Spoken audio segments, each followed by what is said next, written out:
मैं नहीं कल्ला मेरे नाल है खुदा मैं नहीं कल्ला मेरे नाल है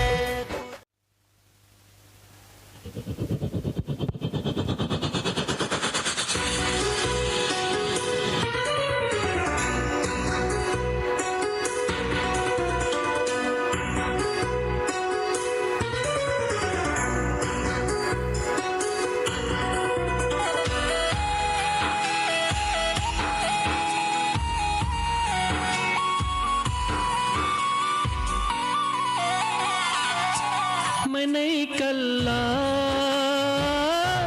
मेरे नाल है खुदा मैं नहीं कल्ला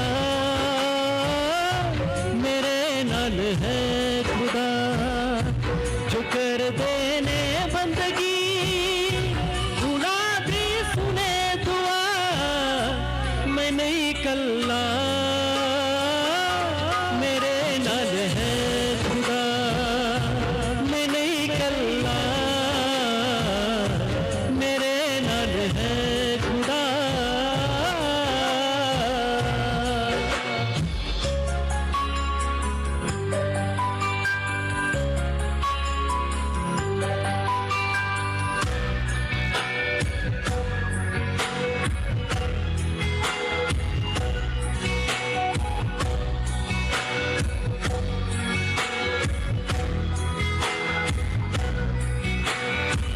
शद्रक में शक अब नगान बल दी अग विच पाया बल दी अग विच आप खुदाबंद उतर बन के आया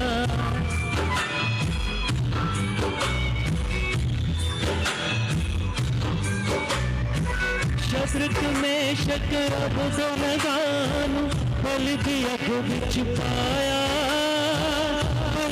अग विच आप खुदाबंद उतर बन के आया वो अपने बंदियों में रहता है नाल सदा वो अपने बंदियों में रहता है नाल सदा मैं नहीं कल्ला मेरे नाल है खुदा मैं नहीं कल्ला मेरे नाल है खुदा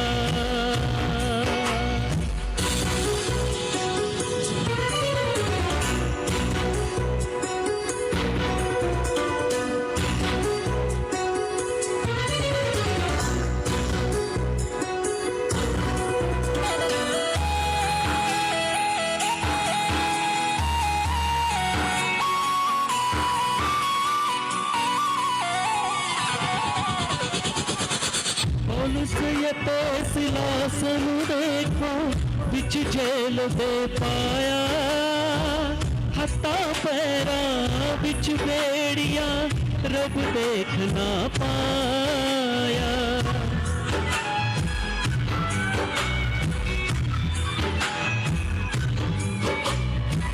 पौलुस ये तो सिलासन देखो बिच जेल दे पाया पैरा बिच बेड़िया रब देख ना पाया उनादी बंदगी ने बेटी जेल हला उनादी बंदगी ने बेटी जेल हला मैं नहीं कल्ला मेरे नाल है खुदा मैं नहीं कल्ला मेरे नाल है खुदा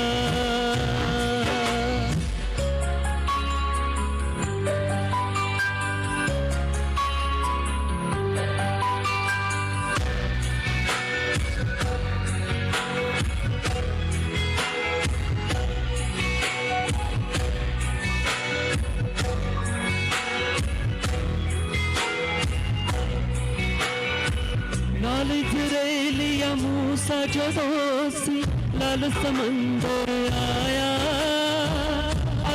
पानी पीछे खोजा मुसफी घबराया।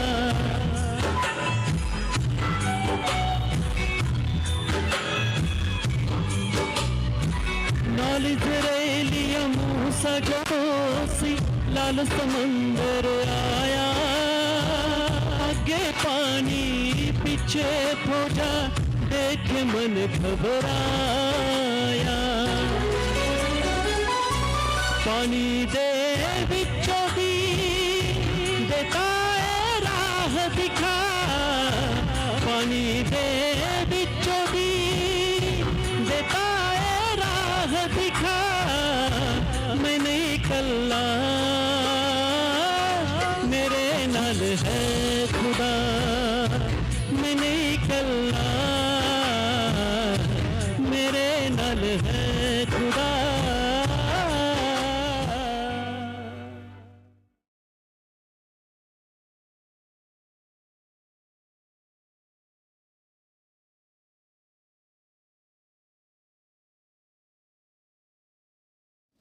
सर्व समर्थ देवबापा, आज जो संदेश बाप्तिस्मा करणारा योहान यानं दिलेला संदेश, त्यातून जे काय आम्ही मनन करणार आहोत, त्यातून जो संदेश आम्ही पाहणार आहोत, तो संदेश पाहण्याकरिता तो आमचं सहाय्य कर. ते मनन आशीर्वादित कर. याद्वारे तो आमच्याशी बोल. प्रार्थना विनंती प्रभू येशू ख्रिस्ताच्या द्वारे केली म्हणा एक बाप्पा. आमेन. देवबापाची स्तुती असो की आज आपण या ठिकाणी ही उपासना करीत आहोत. आणि आजच्या या शास्त्र भागामध्ये आपण पाहिलं आहे की बाप्तिस्मा करणाऱ्या योहानाचं कार्य, बाप्तिस्मा करणाऱ्या योहानाचा संदेश याविषयीचा हा शास्त्रभाग आहे. बाप्तिस्मा करणाऱ्या योहानाचं जीवन याविषयीचा शास्त्रभाग आहे. पण आज आपण बाप्तिस्मा करणाऱ्या योहानानं जे काही प्रभू येशू ख्रिस्ताविषयी बोलला त्याविषयी त्यातील काही एका विषयाविषयी आपण मननचिंतन करणार आहोत. या शास्त्रभागामध्ये 3 बाप्तिस्म्याचा उल्लेख आम्हाला या ठिकाणी दिसून येतो. पहिला बाप्तिस्मा, हा बाप्तिस्मा करणारा योहान हा त्या ठिकाणी करत होता. आणि हा बाप्तिस्मा पश्चातापासाठी तो बाप्तिस्मा करत होता. परमेश्वराचा मार्ग सिद्ध करणारा प्रभू येशू ख्रिस्ताचा मार्ग, त्याची वाट नीट करण्याकरिता हा त्या ठिकाणी तो बाप्तिस्मा करीत होता. आणि अनेक लोक त्याच्याकडे यायचेत आणि बाप्तिस्मा घेत होते असं मला दिसतं. 6व्या वचनामध्ये दिसतं की त्यांनी आपापली पापे पदरी घेऊन यार्देन नदीत त्याच्या हातून बाप्तिस्मा घेतला. 11व्या वचनामध्ये आपण पाहतो बाप्तिस्मा करणारा योहान म्हणतो, मी पाण्याने तुमचा बाप्तिस्मा पश्चातापासाठी करतो खरा. मी पाण्याने तुमचा बाप्तिस्मा पश्चातापासाठी करतो. म्हणजे योहानानं, बाप्तिस्मा करणाऱ्या योहानानं पाण्यानं बाप्तिस्मा केला आणि या लोकांच्या पश्चातापासाठी त्यानं बाप्तिस्मा केला. लोकांनी यावं, आपलं पाप पदरी घ्यावं, आपलं पाप त्यांनी सोडून द्यावं आणि त्या ठिकाणी त्यांनी चांगला मार्गामध्ये यावं, यासाठी त्यानं केलेला बाप्तिस्मा आहे. पहिला बाप्तिस्मा पश्चातापाचा बाप्तिस्मा जो बाप्तिस्मा करणाऱ्या योहानानं दिला. आणि तो 11व्या वचनामध्ये म्हणतो, मी पाण्याने तुमचा बाप्तिस्मा पश्चातापासाठी करतो. परंतु 2 बाप्तिस्मे पुढं बाप्तिस्मा करणारा योहान सांगत आहे, परंतु माझ्या मागे येणार आहे, तो माझ्यापेक्षा समर्थ आहे, त्याच्या वाहना उचलून चालण्याची देखील माझी पात्रता नाही. तो पवित्र आत्म्याने व अग्नीने तुमचा बाप्तिस्मा करणार आहे. मी तुमचा बाप्तिस्मा पाण्यानं केला, मी तुमचा बाप्तिस्मा पाण्यानं पश्चातापासाठी केला, पण जो देवाचा पुत्र प्रभू येशू येणार आहे तो तुमचा बाप्तिस्मा पवित्र आत्म्याने व अग्नीने करणार आहे. हे या ठिकाणी बाप्तिस्मा करणारा योहान या ठिकाणी म्हणत आहे. गेल्या काही दिवसापूर्वी आपण पाण्याचा बाप्तिस्मा याविषयी चर्चमध्ये संदेश मी दिलेला आहे. पवित्र आत्म्याचा बाप्तिस्मा याविषयी देखील मी संदेश दिला आहे. राहिलेला होता तो अग्नीचा बाप्तिस्मा, त्याविषयी आज थोडक्या वेळामध्ये आपण पाहणार आहोत. बाप्तिस्मा करणारा योहान म्हणतो की तुमचा बाप्तिस्मा प्रभू येशू ख्रिस्त करणार आहे आणि तो जो बाप्तिस्मा आहे तो पवित्र आत्म्यानं करणार आहे, तो बाप्तिस्मा अग्नीने करणार आहे, हे या ठिकाणी तो म्हणत आहे. आज अग्नीचा बाप्तिस्माविषयी आपण मनन करणार आहोत. काही लोक अग्नीचा बाप्तिस्मा आणि पवित्र आत्म्याचा बाप्तिस्मा एकच आहे असं काही लोक म्हणत आहेत. पण बरेच अभ्यासक आहेत, त्यांनी अभ्यासाअंती, मननाअंती, चिंतनाअंती, शोध कार्याच्या अंती त्यांनी हे सिद्ध केलेलं आहे की पवित्र आत्म्याचा बाप्तिस्मा वेगळा आणि अग्नीचा बाप्तिस्मा वेगळा. पवित्र आत्म्याचा बाप्तिस्मा पेंटेकॉस्टच्या दिवशी झाला की जो प्रभू येशू म्हणतो, प्रभू येशू ख्रिस्त म्हणाला होता, मी जातो, पित्याकडे जातो, मी पित्याला विनंती करीतो आणि मी गेल्यानंतर दुसरा कैवारी तुमच्यासाठी पाठवेन आणि तो येईल, तो तुमच्यामध्ये राहील, तो तुमच्या बरोबर राहील आणि तो तुमचा कैवार घेईल, दुसरा कैवारी पवित्र आत्मा. आणि पेंटेकॉस्टच्या दिवशी पवित्र आत्मा उतरला आणि तेव्हा देखील अनेक लोकांचा त्या पवित्र आत्म्यानं बाप्तिस्मा झाला. आणि आज देखील जितके प्रभू येशू ख्रिस्ताकडे येतील, आपल्या पापांचा पश्चाताप करतील, येशू ख्रिस्ताला आपला प्रभू म्हणून स्वीकारतील, येशू ख्रिस्ताला आपला वैयक्तिक तारणारा म्हणून स्वीकारतील, त्या प्रत्येकाचा पवित्र आत्म्यानं आज देखील बाप्तिस्मा अनेकांचा होत आहे. हा अनुभव अनेक लोक घेत आहेत. अनेकांना पवित्र आत्मा मंडळीमध्ये सहभागी करून घेत आहे. अनेकांच्या जीवनामध्ये जे जे पश्चाताप करतील त्यांच्यामध्ये देव वस्ती करण्यासाठी येत आहे. पवित्र आत्म्याच्या द्वारे तो लोकांच्यामध्ये वस्ती करत आहे. आज अग्नीच्या बाप्तिस्म्याविषयी आपण जास्त वेळ बघणार आहोत. आणि अग्नीचा जो बाप्तिस्मा आहे, मी मगाशी देखील सांगितलं की बरेच लोक पवित्र आत्म्याचा बाप्तिस्मा आणि अग्नीचा बाप्तिस्मा एकच आहे असं म्हणतात. पण देवाच्या वचनाच्या आधारे आपण बघितलं तर अग्नीचा बाप्तिस्मा हा वेगळा आहे. काय आहे अग्नीचा बाप्तिस्मा? प्रभू येशू ख्रिस्त अग्नीने तुमचा बाप्तिस्मा करेल असं बाप्तिस्मा करणारा योहान त्या ठिकाणी म्हणत आहे. काय आहे अग्नीचा बाप्तिस्मा? आणि हा अग्नीचा बाप्तिस्मा जर आम्ही बघितलं तो भविष्यामध्ये तो अग्नीनं बाप्तिस्मा करणार आहे. अग्नीचा बाप्तिस्मा याचा अर्थ बरेच अभ्यासक, बरेच विचारवंत, बरेच ज्यांनी शोध वचनाचा केलेला आहे, मनन केलेलं आहे, चिंतन केलं आहे, त्यांनी जो अर्थ सांगितला आहे म्हणजे हा आहे, अग्नीचा बाप्तिस्मा म्हणजे प्रभू येशू ख्रिस्त एक दिवस जगाचा न्याय करणार आहे आणि तो न्यायाचा तो बाप्तिस्मा आहे. अग्नीचा बाप्तिस्मा म्हणजे दुसरं तिसरं काही नाही तर प्रभू येशू ख्रिस्त जो न्याय करणार आहे त्याच्याविषयी तो बाप्तिस्मा आहे. 12व्या वचनामध्ये त्याचा अर्थ स्पष्ट या ठिकाणी आम्हाला दिसतो. बाप्तिस्मा करणारा योहान म्हणतो की त्याच्या हातात त्याचे सूप आहे, त्याच्या हातात त्याचे सूप आहे आणि तो काय करणार आहे की खडे स्वच्छ करणार आहे. गहू सूप जे आपण पाखडतात ना, काय सूपाद्वारे पाखडलं जातं आणि मग त्यातली भूस किंवा काय असेल ते काढलं जातं आणि धान्य त्या ठिकाणी वेगळं केलं जातं. त्याच प्रकारे या ठिकाणी बाप्तिस्मा करणारा योहान म्हणतो की प्रभू येशू ख्रिस्ताच्या हातामध्ये सूप आहे, तो खडे आपले स्वच्छ करेल, गहू कोठारात साठवेल आणि भूस आहे जे न विजत्या अग्नीने जाळून टाकेल. हा अग्नीचा बाप्तिस्मा आहे, भूस अग्नीने जाळून टाकील असं या ठिकाणी म्हटलेलं आहे. आणि पुढं जर आम्ही याविषयी बऱ्याच गोष्टी प्रभूनं पुन्हा एकदा सांगितलेल्या आहेत. आपण पुढं जर बघितलं तर मत्तयाचं शुभवर्तमान 13वा अध्याय आणि यामध्ये 24 पासून ते 30 पर्यंत निधनाचा दृष्टांत प्रभू येशू ख्रिस्तानं दिला आहे. आणि त्या निधनाच्या दृष्टांतामध्ये प्रभूनं तो दृष्टांत मांडला. एका माणसानं शेतात चांगले बी पेरले आणि लोक झोपेत असताना वैरी त्या गव्हामध्ये निधन पेरून गेला. मत्तयाचं शुभवर्तमान 13वा अध्याय 24 ते 30. आणि मग ते दोन्ही वाढू लागले, गहू पण वाढू लागले, निधन पण त्या ठिकाणी वाढू लागले. तेव्हा घरधण्याच्या दासाने येऊन त्याला म्हटले, महाराज आपल्या शेतामध्ये आपण चांगले बी पेरले होते, मग निधन कोठून आले? आणि तो म्हणाला, हे कोणा वैऱ्याचे काम आहे. दास म्हणतात, तर आम्ही जाऊन ते जमा करावे काय? गहू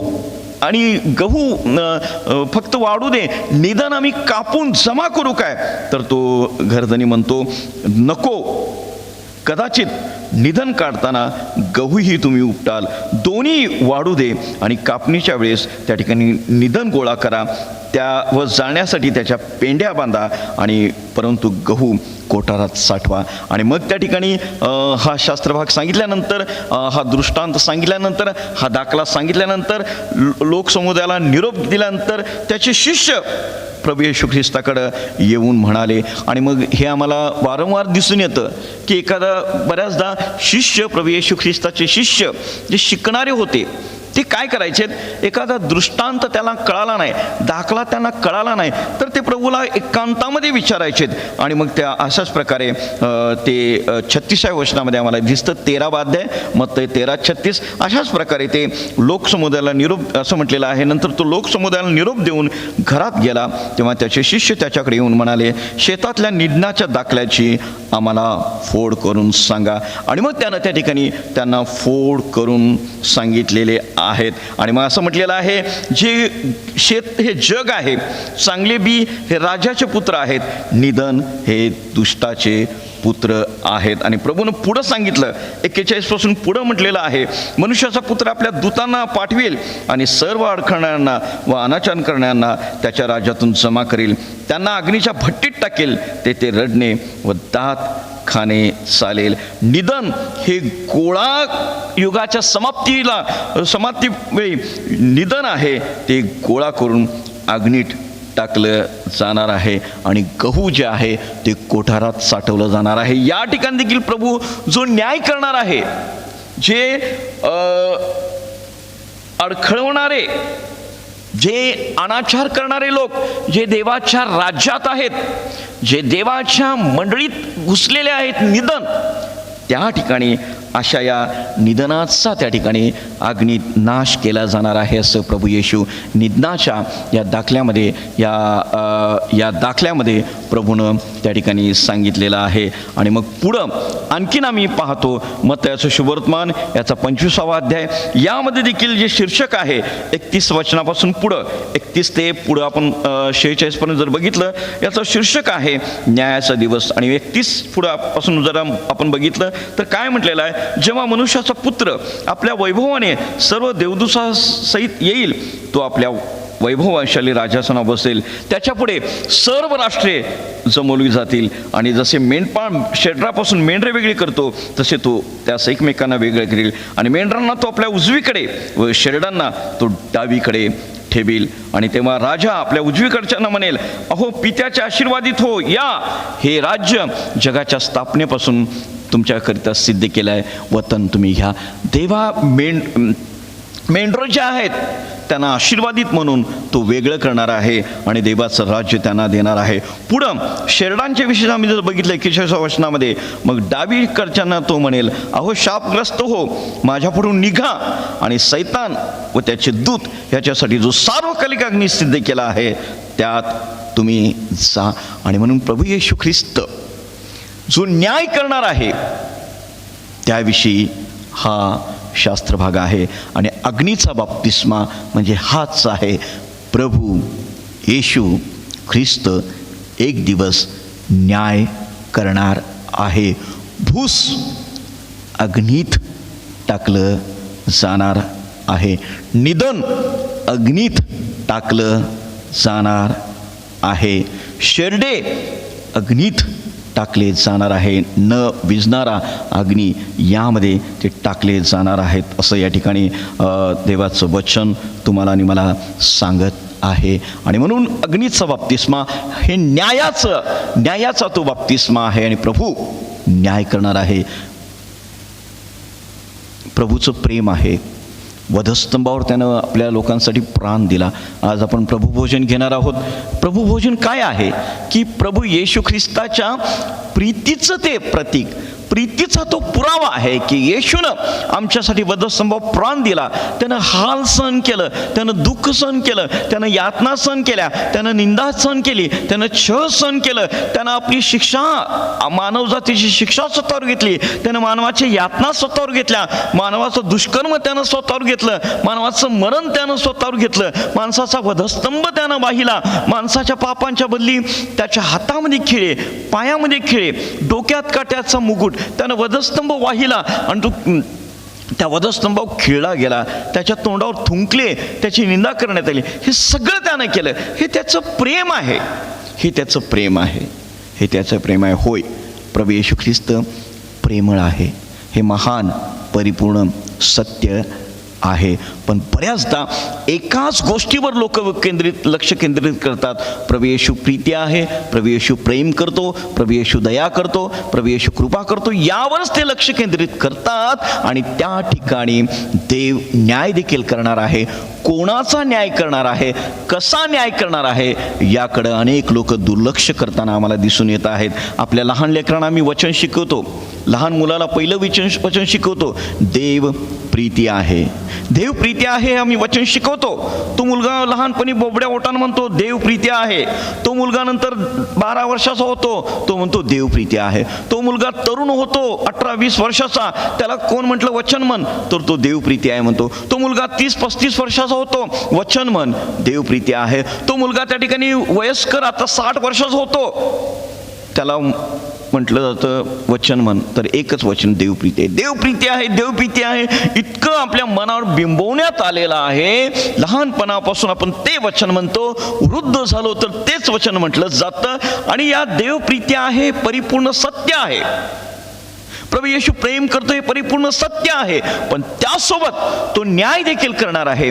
याकडे मात्र अनेक लोकांचं दुर्लक्ष होत आहे. आणि म्हणून त्या ठिकाणी ते स्वैरपणे जीवन जगताना आम्हाला दिसून येत आहे. होय, प्रभू येशू प्रेमळ आहे, पण त्या प्रेमाचा जर आम्ही स्वीकार नाही केला, त्या प्रेमाला आम्ही योग्य प्रतिसाद नाही दिला, त्यानं प्रेम का केलं हे आम्ही समजून घेऊन त्या प्रकारचं जीवन नाही जगलो, तर मात्र अग्नी हा ठेवलेला आहे.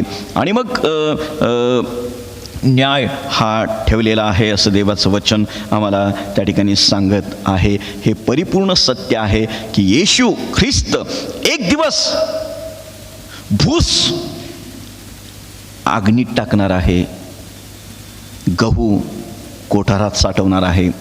प्रभू येशू ख्रिस्त एक दिवस गहू कोठारात साठवणार आहे. निधन अग्नीसाठी, अग्नीत टाकलं जाणार आहे, जळण्यासाठी टाकलं जाणार आहे. एक दिवस प्रभू येशू ख्रिस्त मेंढरे वेगळे करणार आहे आणि एक दिवस तो प्रभू येशू ख्रिस्त शेरडांना अग्नीत टाकणार आहे. हे परिपूर्ण सत्य आहे आणि हे सत्य समजून घेणं गरजेचं आहे. पुढच्या मुद्द्यामध्ये आपण पाहणार आहोत की हे भूस म्हणजे काय, हे निधन म्हणजे काय, हे शेरडे म्हणजे काय, याविषयी आपण पुढच्या मुद्द्यामध्ये आपण पाहणार आहोत. पहिला मुद्दा हाच आहे की प्रभू येशू ख्रिस्त एक दिवस न्याय करणार आहे आणि तो काही लोकांना अग्नीत जळण्यासाठी जो अग्नी विझत नाही, तिथं कीटक देखील मरत नाही, न विझणाऱ्या अग्नीच्या सरोवरामध्ये टाकणार आहे. तोच त्या ठिकाणी अग्नीचा बाप्तिस्मा असणार आहे. आणि मग यहुदा याविषयी आपल्या पत्रामध्ये सांगत आहे. यहुदाचं पत्र याचा 7वा अध्याय, यामध्ये यहुदानं याचा उल्लेख केलेला आहे. बऱ्याच ठिकाणी बऱ्याच शास्त्रभागामध्ये आम्हाला दिसतं आणि यहुदान देखील सांगितलं आहे. यहुदाचे पत्र 7वं वचन काय म्हणतो बघा यहुदा. त्याचप्रमाणे सदोम व गमोरा यांच्या सभोवतालच्या नगरे यांनी त्यांच्यासारखे कर्म करून अन्य कोटी अंगाशी संग केला. ती नगरे सार्वकालिक अग्निदंडाची शिक्षा पावलेली अशी एकीकडे उदाहरणादाखल पुढे ठेवली आहे. जुन्या करारामध्ये आम्ही पाहतो की अग्नीच्या द्वारे शिक्षा, अग्नीच्या द्वारे त्या ठिकाणी ताडण, अग्नीच्या द्वारे त्या ठिकाणी न्याय करण्याचं उदाहरण जुन्या करारामध्ये आहे. आणि मग सदोम आणि गमोरा याचं उदाहरण आहे. होय, म्हणून यहुदा सांगत आहे एक दिवस अग्निदंडाची शिक्षा सदोम आणि गमोरा या नगराला प्राप्त झाली आणि ती आमच्या समोर उदाहरणादाखल आहे हे त्या ठिकाणी यहुदा सांगत आहे. आणि आपण थोडक्यामध्ये आपण सदोम आणि गमोरा याचा देखील देवानं केलेला न्याय आहे त्याविषयी त्या ठिकाणी आपण पाहण्याचा प्रयत्न करूया. सदोम आणि गमोरा याच्याविषयी आम्ही उत्पत्तीचं पुस्तक याचा जो 18वा अध्याय 19वा अध्याय त्यामध्ये आपण त्या ठिकाणी पाहतो काय झालेलं आहे बघा. देव म्हणतो 18वा अध्याय अब्रामाला काय सांगण्यात आलेलं आहे सदोम आणि गमोराविषयी. उत्पत्ती 18वा अध्याय 20-21. मग परमेश्वर म्हणाला अब्रामाला म्हणतो सदोम व गमोरा यांच्याविषयी ओरड फारच झाली आहे. खरोखर त्यांचे पाप भारी आहे म्हणून त्यांच्याविषयी जी ओरड माझ्या कानी आली आहे तशीच करणे आहे की काय हे पाहायला मी खाली जातो. तसे नसेल तर मला कळून येईल. प्रभू परमेश्वर म्हणतो सदोम आणि गमोरा यांचं पाप फार भारी आहे.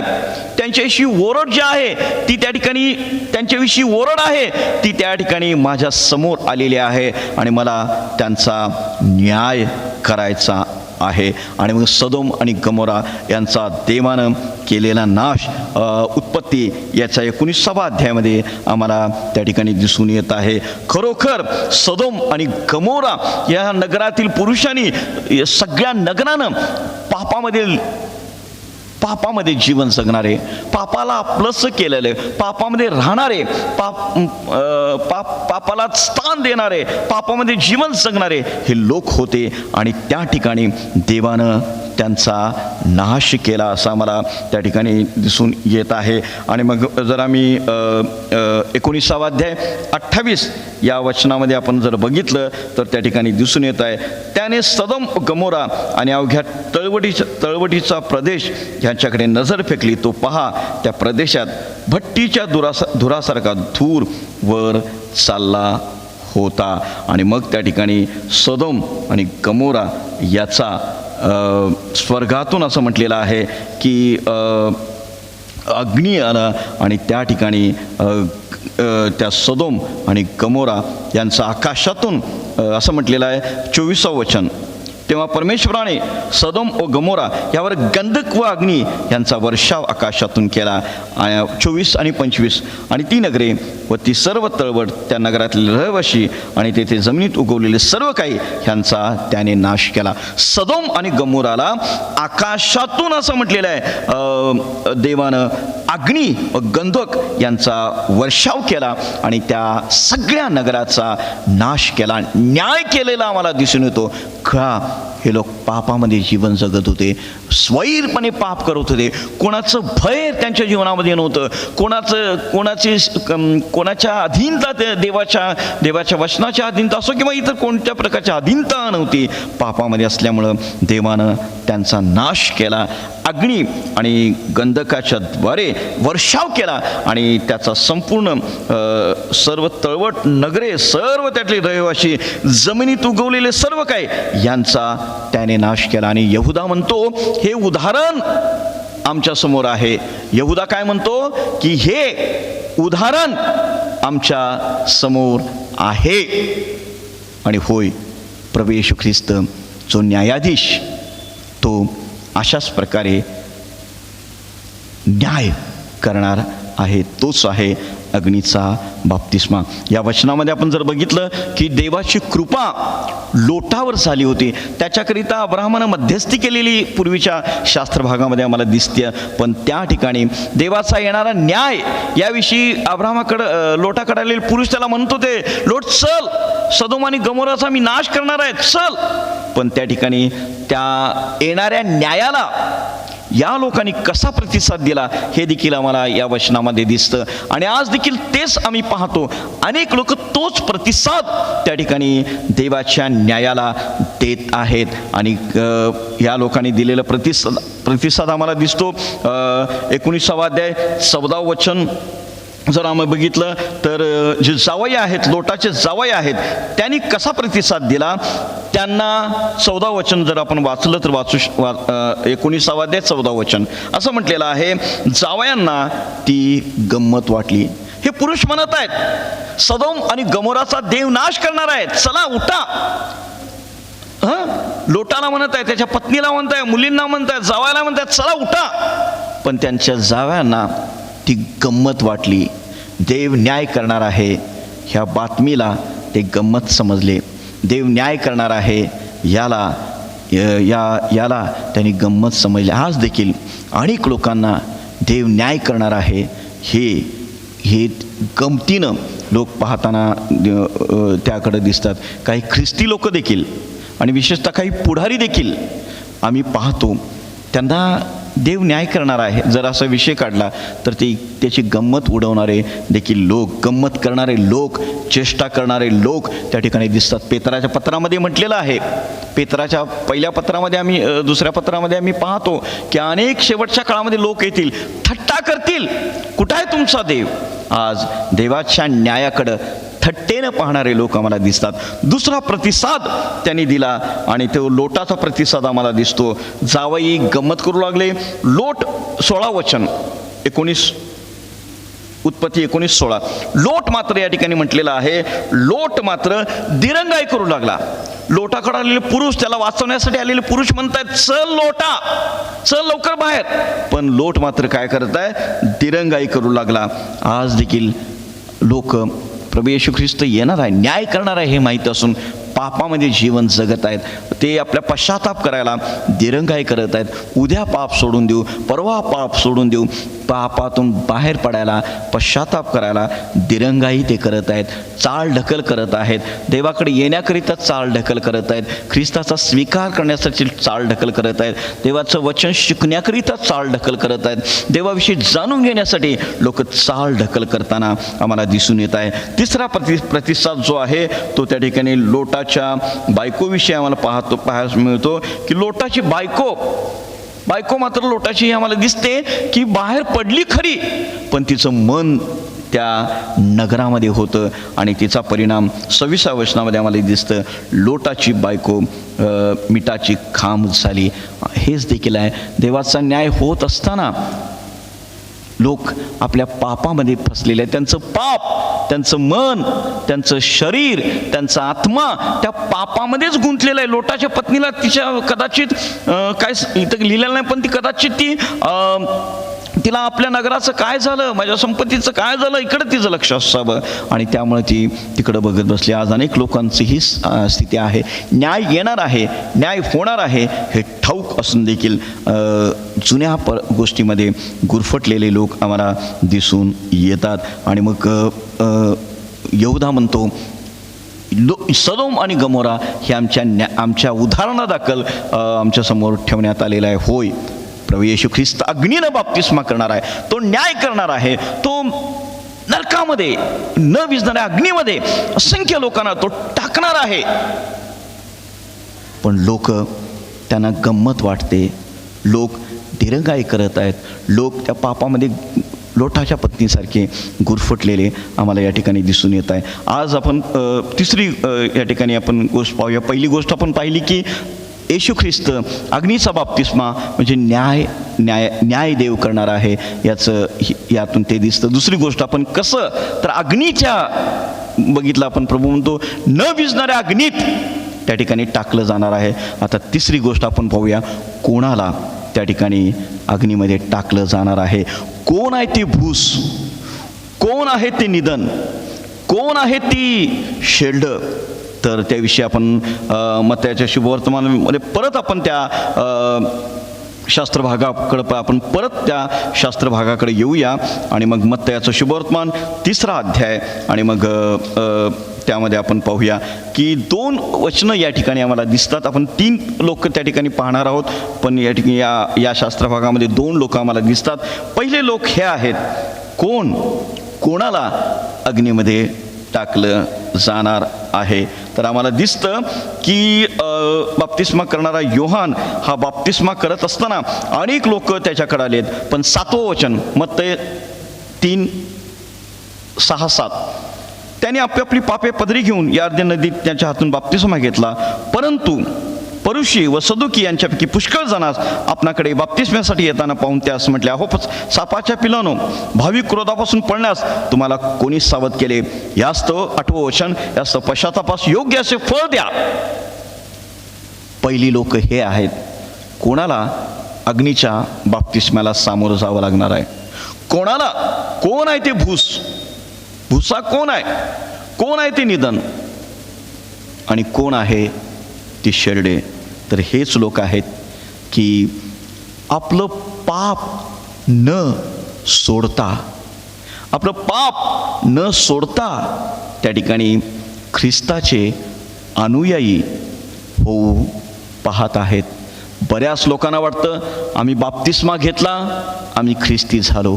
बऱ्याच लोकांना वाटतं आमच्या बाप्तिस्म्याचं दृढीकरण झालं, आम्ही ख्रिस्ती झालो. बऱ्याच लोकांना वाटतं आम्ही विधी कार्यामध्ये भाग घेतो आणि मग आम्ही सगळ्या ॲक्टिव्हिटीज ख्रिस्ती ॲक्टिव्हिटी करतो आणि म्हणून आम्ही ख्रिस्ती आहोत. हे लोक तसंच भाविक क्रोधापासून सुटण्यासाठी हे लोक म्हणत आहेत की आम्ही बाप्तिस्मा आम्हाला द्या, आम्हाला क्रोधापासून वाचायचं आहे. बाप्तिस्मा करणारा योहाना आमचा बाप्तिस्मा कर. पण बाप्तिस्मा करणाऱ्या योहानानं त्यांची कृती ओळखली. परुष आणि सदुकींना तो म्हणतो, अहो सापाच्या पिलानो, तुम्हाला भाविक क्रोधापासून पडण्यास कोणी सावध केले? यास्त पश्चातापास योग्य फळ द्या. पश्चातापास योग्य फळ द्या. तुम्ही पश्चाताप करा, तुमचं पाप सोडून द्या, तुमचा पापाचा त्याग करा, तुमच्या पापाकडे पाठ फिरवा, तुम्ही पापाला नाही म्हणा आणि चांगलं जीवन तुम्ही जगा. लुकाच्या शुभवर्तमानामध्ये याविषयी विस्तृतपणे सांगितलं आहे. काही लोक आलेत, शिपाई आलेत, आम्ही काय करू? तर बाप्तिस्मा करणाऱ्या योहानानं म्हटलं, तुम्ही कुणावर कुभांड रचू नका. काही लोक आलेत, त्यांना बाप्तिस्मा करणारा योहान म्हटला, तुम्हाला नेमून दिलंय तेवढंच तुम्ही घ्या. पश्चाताप हाच आहे, पाप सोडून देणं, पापाचा त्याग करून जीवन जगणं, पापाला नाही म्हणून जीवन जगणं. पण भूस कोण आहे? हे निधन कोण आहे? हे शेरडक कोण आहेत?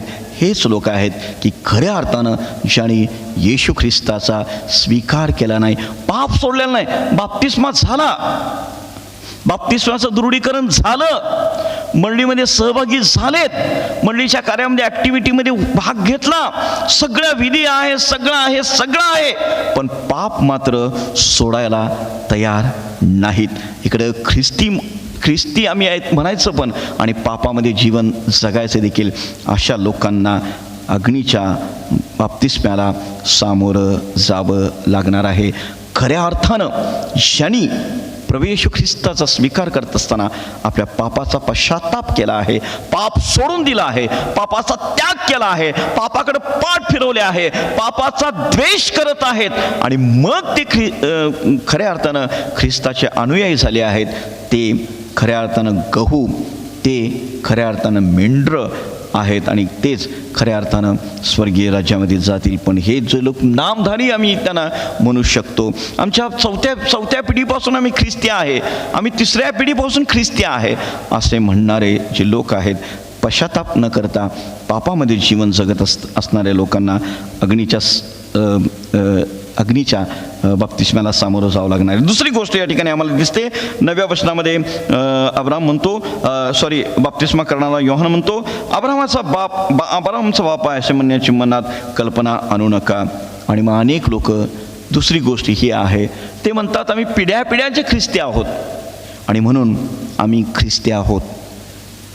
आमची चौथी पिढी, तिसरी पिढी, दुसरी पिढी, आम्ही पिढ्याचे ख्रिस्ती आहोत. पण खऱ्या अर्थानं ज्यांनी ख्रिस्ताचं शिष्यत्व पत्करलेलं नाही, खऱ्या अर्थानं त्यांनी देवाची मुले झालेले नाहीत, येशू ख्रिस्ताचा खऱ्या अर्थानं स्वीकार केला नाही आणि मग त्या ठिकाणी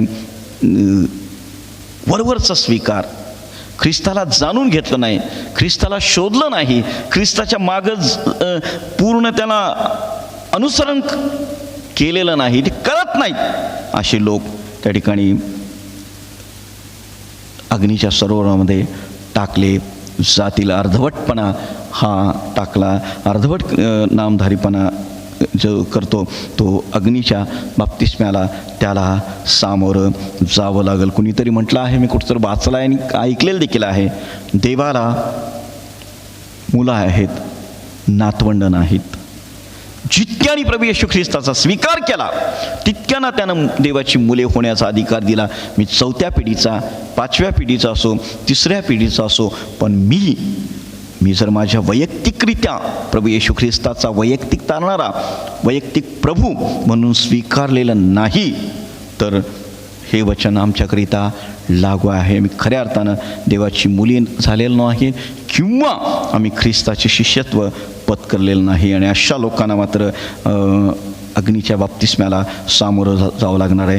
3रं आणि शेवटचं आपण पाहूया. इब्री लोकाच्या पत्रामध्ये म्हटलेलं आहे. इब्री लोकाचं पत्रच असं आहे की जे माघारी गेलेत, प्रभू येशू ख्रिस्ताला सोडून माघारी गेले त्यांच्याविषयी म्हटलेलं आहे. आणि जर तुम्ही घरी गेल्यानंतर वाचू शकता 6वा अध्याय 1 ते 7 वचनामध्ये आम्ही पाहतो, आम्ही वाचू शकतो की त्याविषयी म्हटलेलं आहे. आणि 7वं वचन विशेषतः, कारण जी भूमी आपण वारंवार पडलेला पाऊस पिऊन आपली लागवड करण्यानं उपयोगी अशी वनस्पती उपजवते तिला देवाचा आशीर्वाद मिळतो, पण जी भूमी काटेकुसरे उपजवते ती नापसंत व शापित होण्याच्या बेतात आली आहे, तिचा शेवट जाळण्यात आहे. जे प्रभू येशू ख्रिस्ताला स्वीकारतात, काही काळ त्याच्यासोबत चालतात, पण मोह आल्यानंतर त्या ठिकाणी प्रभू येशूचा त्याग करतात, त्याचा मार्ग सोडून जातात.